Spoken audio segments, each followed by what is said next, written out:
Morning students, welcome today Hindi class. आज हम अलंकार पढ़ेंगे। क्या होते हैं अलंकार, किस प्रयोग में आते हैं, इसके बारे में जानेंगे। अलंकार एक प्रकार के आभूषण होते हैं, गहने होते हैं। क्या होते हैं? आभूषण, गहने होते हैं। हमारे हिंदी साहित्य में गद्य और पद्य दो विधाएं हैं। गद्य में कहानी, निबंध, नाटक आदि आते हैं। पद्य में कविताएं आती हैं। कविता क्या होती है? कविता क्या होती है?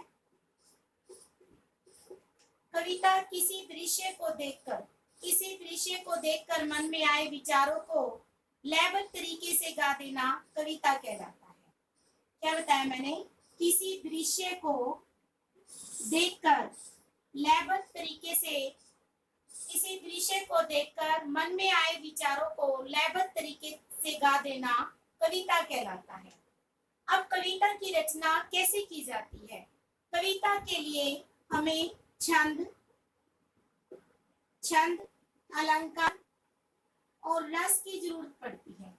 रस काव्य की आत्मा होती है, छंद इसके अंग होते हैं और अलंकार इसके आभूषण होते हैं। अलंकार कविता के आभूषण होते हैं। तो अलंकार क्या है? काव्य के सौंदर्य का साधन है। अलंकार क्या है? काव्य के सौंदर्य का साधन है। काव्य क्या है? कविता काव्य के सौंदर्य का साधन है। सौंदर्य का साधन है।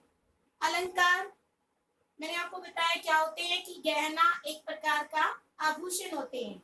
जैसे एक विद्यार्थी का गहना उसकी tie, belt, uniform, I card होते हैं, उसी प्रकार कविता के गहने अलंकार होते हैं। कविता के गहने क्या होते हैं? अलंकार होते हैं। कविता के सौंदर्य को बढ़ाते हैं, कलात्मक पक्ष को बढ़ावा देते हैं।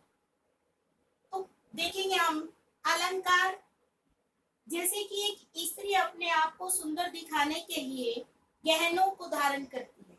अपने आप को सुंदर दिखाने के लिए गहनों को धारण करती है। एक विद्यार्थी I card, uniform, tie, belt आदि धारण करता है ताकि वो अपने स्कूल को दर्शा सके, अपनी सुंदरता को बढ़ा सके, विद्यार्थी होने की सुंदरता को बढ़ा सके। तो अलंकार दो प्रकार के होते हैं, शब्द अलंकार और अर्थ अलंकार।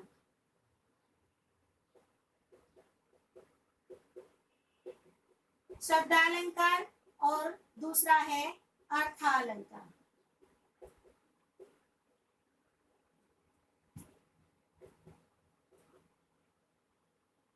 शब्द अलंकार और अर्थ अलंकार। शब्द अलंकार में शब्द के कारण चमत्कार उत्पन्न होता है और अर्थ अलंकार में काव्य के अर्थ में परिवर्तन होने से चमत्कार उत्पन्न होता है। शब्द अलंकार तीन प्रकार के होते हैं। शब्द अलंकार तीन प्रकार के होते हैं। कौन कौन से?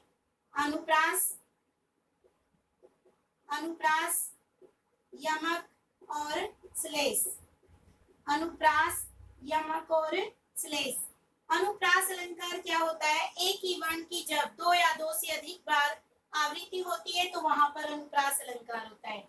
जब एक ही वर्ण की दो या दो से अधिक बार आवृत्ति होती है तो वहां पर क्या होता है? अनुप्रास अलंकार होता है।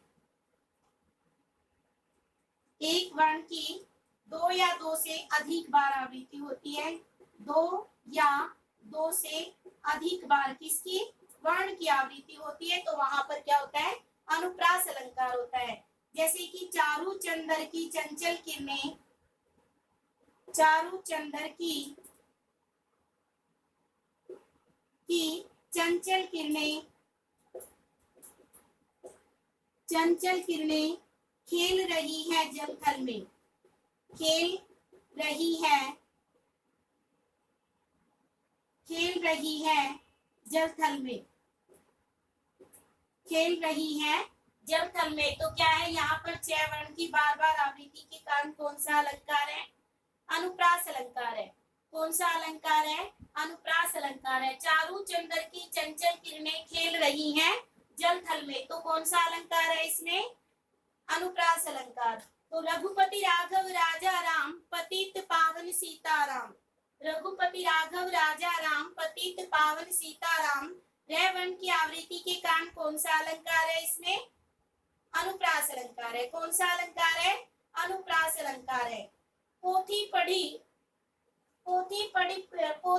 पढ़ी पंडित भया न कोई, पोथी पढ़ी पंडित भया न कोई। तो क्या ये कबीर जी की पंक्ति है कि पोथी पढ़ी पंडित भया न कोई। बार बार क्या पोथियों को पढ़ने से, ग्रंथ को पढ़ने से भी कोई पंडित नहीं हो जाता। क्या कहा उसने? पोथी पढ़ी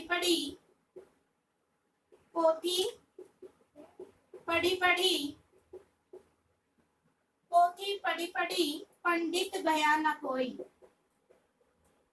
पंडित भया न कोई। बार बार इन शास्त्रों का, ग्रंथों का बार बार पढ़ने से कोई पंडित नहीं बन जाता, कोई ज्ञानवान नहीं हो जाता। तो दीन बंधु दुखियों के दुख दूर कर, हे दीन बंधु दुखियों के दुख दूर कर। हे दीन बंधु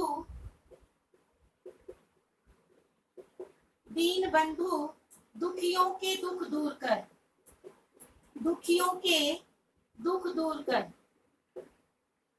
दुख दूर कर क्या है इसमें? दैवर्ण की बार बार आवृत्ति के कारण यहाँ पर कौन सा अलंकार है? अनुप्रास अलंकार है। बच्चों हमें अनुप्रास अलंकार को याद रखना है, ठीक है। उसके लिए आपको एक या दो एग्जाम्पल आपको याद होने चाहिए, उसके बाद हमें पहचान याद हो जाती है तो उसको हम लर्न कर सकते हैं। तो एक गाना भी है, आप गाने के माध्यम से भी इसको लर्न कर सकते हैं। कौन सा? चंदू के चाचा ने चंदू की चाची को चांदनी चौक में, जो ये गाना है इसमें भी जयवर्ण की आवृत्ति है। इसके माध्यम से भी आप अनुप्रास अलंकार को याद रख सकते हैं। दूसरा है यमक अलंकार। यमक अलंकार क्या होता है? यमक अलंकार एक ही काव्य में जब एक ही शब्द दो या दो से अधिक बार आए और हर बार उसका अर्थ अलग हो। काव्य में एक ही शब्द दो या दो से अधिक बार आए, दो या दो से अधिक बार आए और हर बार उसका क्या हो? अर्थ अलग हो। हर बार उसका अर्थ क्या हो? अलग हो। तो वो कौन सा अलंकार होगा? यमक अलंकार। कौन सा अलंकार होगा? यमक अलंकार। तो यमक अलंकार का उदाहरण देखेंगे। यमक अलंकार का उदाहरण देखेंगे। 3 बेर खाती थी 3 बेर खाती है, 3 बेर खाती थी 3 बेर खाती है।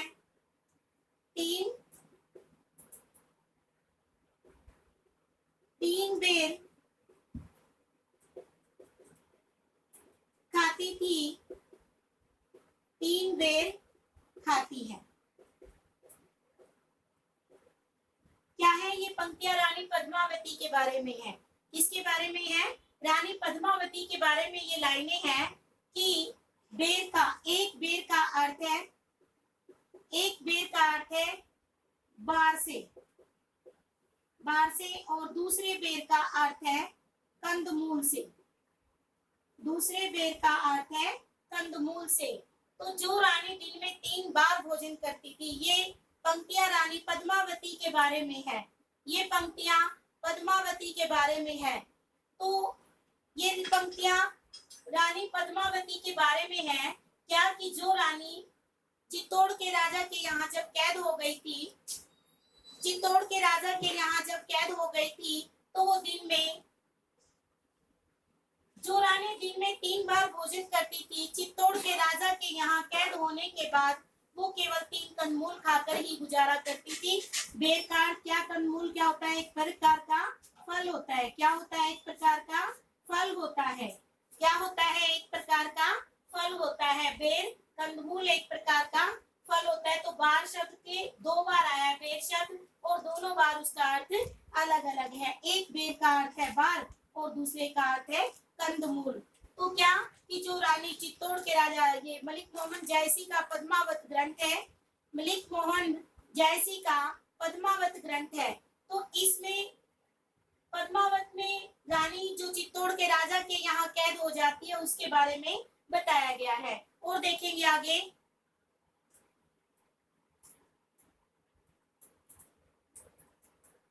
ऊंचे घोर मंदिर विच रहवन वारी, ऊंचे घोर मंदिर विच रहवन वारी, ऊंचे घोर मंदिर विच रहाती है, ऊंचे घोर मंदिर विच रहने वाली, ऊंचे घोर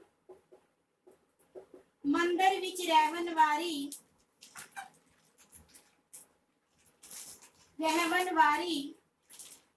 ऊंचे घोर मंदिर विच रहावती है, ऊंचे घोर मंदिर विच रहावती है।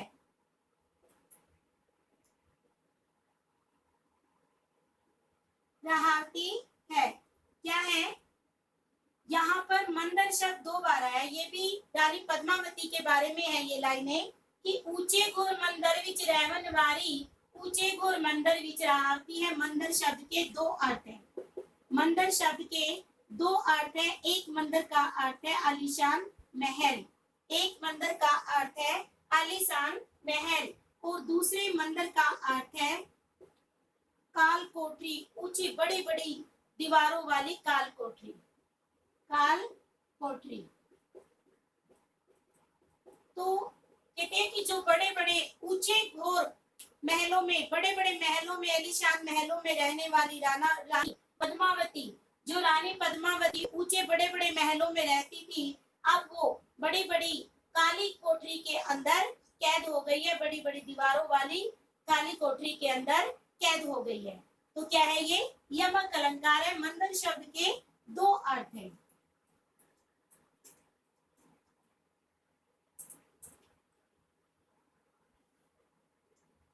माला फेरत जुग भया गया न मन का फेर, कर का मन का डारी दे, मन का फेर। माला फेरत जुग भया, माला फेरत जुग भया गया न मन का फेर, गया ना मन का फेर, कर का मन का डारी दे, कर का मन का डारी दे, मन का फेर, मन का फेर। हाँ जी, देखेंगे यहाँ पर मन का शब्द 4 बार आया है। कितनी बार आया है? 4 बार यहाँ पर मन का शब्द आया है। मन का, जहाँ पर मन और का अलग अलग लिखे हुए हैं, उस मन का अर्थ है हृदय से। किससे? हृदय से। उस मन का अर्थ क्या है? हृदय से। और जहाँ पर मन का शब्द इकट्ठा आया है, उस मन का अर्थ है माला का दाना, माला का मोती।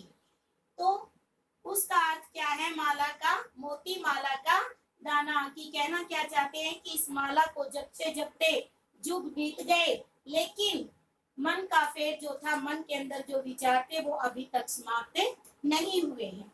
जो मन के अंदर कालापन था, जो डर था, वो अभी तक समाप्त नहीं हुआ है। जो ढोंगी राजा होते हैं, वो माला के मोती, एक माला को लेकर जपते रहते हैं, राम राम राम राम, लेकिन उनके मन का फेर फिर भी नहीं जाता है। काली घटा का घमंड घटा कौन सा है? यमक अलंकार है। आगे देखेंगे श्लेष अलंकार। श्लेष अलंकार क्या होता है? श्लेष का अर्थ होता है चिपकना। क्या होता है? चिपकना। श्लेष का अर्थ होता है चिपकना। एक ही शब्द के 2-2, 3-3 अर्थ चिपके रहते हैं। एक ही शब्द के 2-2, 3-3 अर्थ चिपके रहते हैं, वहां पर क्या होता है? श्लेष अलंकार होता है। भिखारी को देख पट देत बार बार। क्या? भिखारी को देख, भिखारी को देख पट देत बार बार, देख बार बार। क्या है? पट शब्द के 2 अर्थ हैं। एक तो वस्त्र और दूसरा दरवाजे। एक पट का अर्थ है वस्त्र और एक पट का अर्थ है दरवाजे। भिखारी को देख पट देत बार बार, भिखारी को देखते ही उसने अपने दरवाजे बंद कर लिए, अपने पट बंद कर लिए। दूसरा, भिखारी को वो बार बार वस्त्र दान करती है।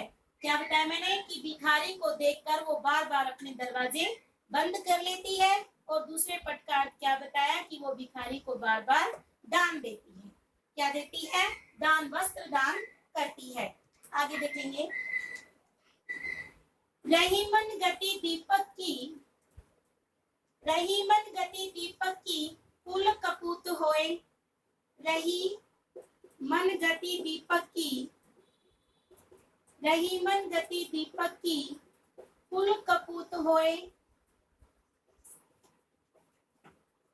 बारे उजियारा करे बड़े अंधेरा होए, बारे उजियारा करे, उजियारा करे बड़े अंधेरा होए, बड़े अंधेरा, बड़े अंधेरा होए, बड़े अंधेरा होए। रहीम जी कहते हैं कि वंश के अंदर जब कुपुत्र पैदा हो जाता है, कुपुत्र का कुपुत्र बुरा पुत्र कुपुत्र पैदा हो जाता है तो उसकी गति दीपक की तरह होती है। जैसे कि एक दिए के अंदर जो बाती लगी होती है, वो बाती दीपक की लो जैसे जैसे ऊंची उठती जाती है उसके नीचे अंधेरा होना शुरू हो जाता है। जैसे जैसे उसकी बाती की लो ऊपर उठती है उसके दिए के नीचे क्या हो जाता है, अंधेरा हो जाता है। उसी प्रकार जैसे कि वंश के अंदर अगर कुपुत्र पैदा हो जाए तो वो जैसे जैसे बड़ा होता है वंश का नाश करता चला जाता है।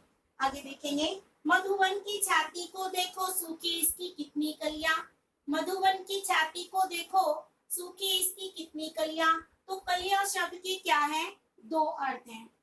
क्या है, कलियां शब्द के दो अर्थ है। सूखी इसकी कितनी कलियां, एक तो कलियों के सूख जाने से और दूसरा कलियां शब्द का अर्थ है यौवन अवस्था से पूर्व, यौवन अवस्था से पूर्व की मधुवन की बगीचे की छाती को देखो उसकी कितनी कलियां सूख गई हैं जो विकसित होने से पहले ही, यौवन होने से पहले ही समाप्त हो गई हैं।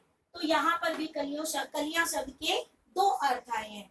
तो बच्चों हमने शब्द अलंकार के बारे में जाना। शब्द अलंकार के तीन भेद मैंने आपको बताए, अनुप्रास, यमक और श्लेष अलंकार। एक ही वर्ण की बार बार आवृत्ति अनुप्रास अलंकार, एक ही शब्द के बार बार आने से हर बार अर्थ का बदल जाना यमक अलंकार, और एक ही शब्द के कई अर्थों का छिपा होना वो क्या कहलाता है, श्लेष अलंकार कहलाता है।